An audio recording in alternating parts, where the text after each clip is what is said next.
So people do the Camino for lots of different reasons, and a lot of them believe there's like a spiritual component to it, or um, yeah. So keep that in mind, because yesterday it was interesting. One of the women from Netherlands was in misery. Is in misery. She had been hiking for almost 15 days in these heavy leather hiking boots, and her feet had so many blisters she could barely walk.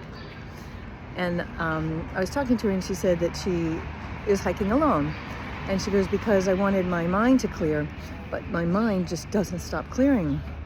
And so I asked her why she doesn't walk with anyone else, and she said, because I need to clear my mind. And then so it's just sort of interesting. I was like, oh, okay.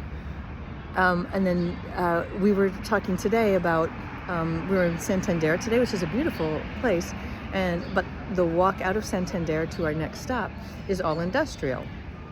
And so we're deciding to take a train. And I really struggled with that. And like Monique, who left yesterday, said, well, the industrial part is part of the Camino. And so I was feeling like that if we didn't do this industrial walk, that we are missing part of the Camino, and that part of the Camino may be the enlightened, the thoughts we need to be thinking about. And then I'm like, where did that come from? Where did it come from that the Camino has to be suffering, or that the Camino has to be hard, or that, like, last night we had a wonderful dinner and it was a really nice dinner, and it's like, in my mind, it's like, no, this isn't the Camino. The Camino is small meals made by the albergues, and it's not taking a train through the rough spots. It's doing it all. It's like suffering. So both the woman from the Netherlands and I had the concept that the Camino has to be suffering. And it all came from, and any of you are religious, the concept of religion also is that the suffering is required to learn our lesson and things like that. And